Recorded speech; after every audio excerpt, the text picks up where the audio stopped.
Hello guys, வணக்கம். This is அன்பு Ceylan. இன்னைக்கு நம்ம என்ன பார்க்க போகிறோம் அப்படின்னா, மார்க்கெட்டை எப்படி ப்ரெடிக்ட் பண்ணுறது, இப்படி ஃபோக்கஸ் பண்ணுறது மூலமாக என்னென்ன லாபங்கள் இருக்குது அப்படிங்கிறது தான் என்டையராக இந்த வீடியோவில் பார்க்க போகிறோம். பிகினராக இருக்கிறீங்க அப்படின்னா இந்த வீடியோவை ஸ்கிப் பண்ணாமல் முழுமையாக பாருங்கள்.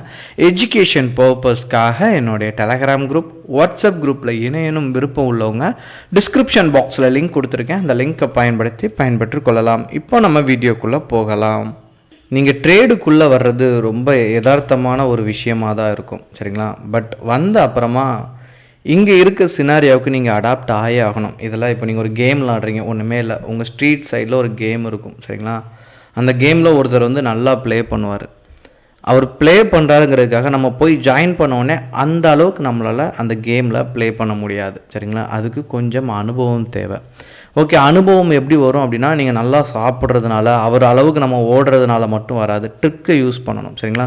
அவர் அந்த கேமுக்கான ஒரு லாஜிக் வச்சுருப்பார். அதே மாதிரி தான் மார்க்கெட்டில் லாஜிக் இல்லாமல் நீங்கள் ட்ரேட் பண்ணிங்க அப்படின்னா ஃபெயிலியர் அப்படிங்கிறது கன்ஃபார்ம். அதாவது நிஃப்டி 50 இதனுடைய சார்ட்டை ஏன் பார்க்கணும் அப்படின்னா, இந்த சார்ட் என்ன ரெப்ரசன்ட் பண்ணுது அப்படின்னா, ஒரு 50 கம்பெனியை ரெப்ரசன்ட் பண்ணக்கூடியதான் இதனுடைய சார்ட், சரிங்களா? ஸோ இதனுடைய ப்ரெடிக்ஷன் ரொம்ப முக்கியமானது. எதுக்காக அப்படின்னா, இப்போ உங்களுக்கு புரிகிற மாதிரி எக்ஸாம்பிளுக்கு சொல்கிறேன் அப்படின்னா, நீங்கள் பனி பிரதேசம்லாம் பார்த்துருப்பீங்க. அந்த சைடில் பார்த்தீங்கன்னா ஒரு டாக் இருக்கும். அந்த டாக் என்ன பண்ணும் அப்படின்னா, முன்னாடி ஒரு டாக் இருக்கும், ஒரு மொத்தம் 50 டாக் இருக்கும், சரிங்களா? இது ஒரு நபரை அப்படியே இழுத்துட்டு போகும், சரிங்களா? கார் மாதிரி அப்படியே கொண்டு போகும். இப்போ அந்த பனி பிரதேசத்தில் ட்ராக்காக முன்னாடி ஒரு மாஸ்டர் டாக் இருக்கும்.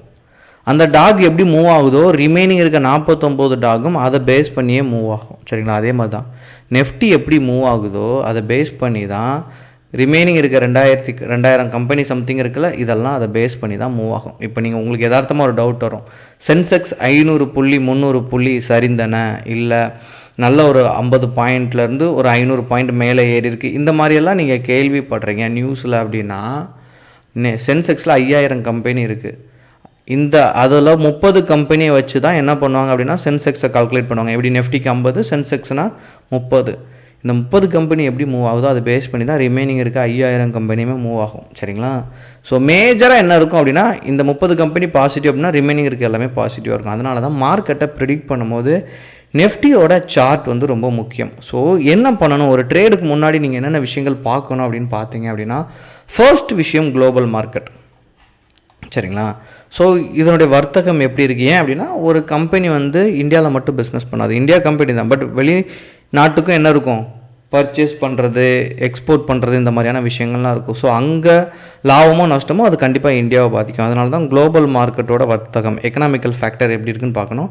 அதில் கிஃப்ட் நிஃப்டியோட சார்ட்டை பர்சனலாக எடுத்து பார்க்கணும். அப்புறம் FIA/DAயோட டேட்டா, நேற்று உள்ள டேட்டா வச்சு இன்றைக்கி நம்ம ட்ரேட் பண்ணலாம், இன்றைக்கு உள்ள டேட்டா வச்சு நாளைக்கு நம்ம ட்ரேட் பண்ணலாம். ஸோ மேஜராக என்ன பண்ணியிருக்காங்க, FIA அதிகமாக செல் பண்ணியிருக்காங்க. அதனால தான் மார்க்கெட் ஆஃப்டர்நூனுக்கு அப்புறமா கொஞ்சம் சரிவை நோக்கி வந்ததுக்கான காரணம். ஒரு 10 o'clock அப்புறம் பார்த்தீங்கனாலே கொஞ்சம் சரிவு நிலை ஏற்பட்டுச்சு. அப்புறம் கொஞ்சம் நல்லாவே சரிவு ஆக ஆரம்பிச்சிது, சரிங்களா?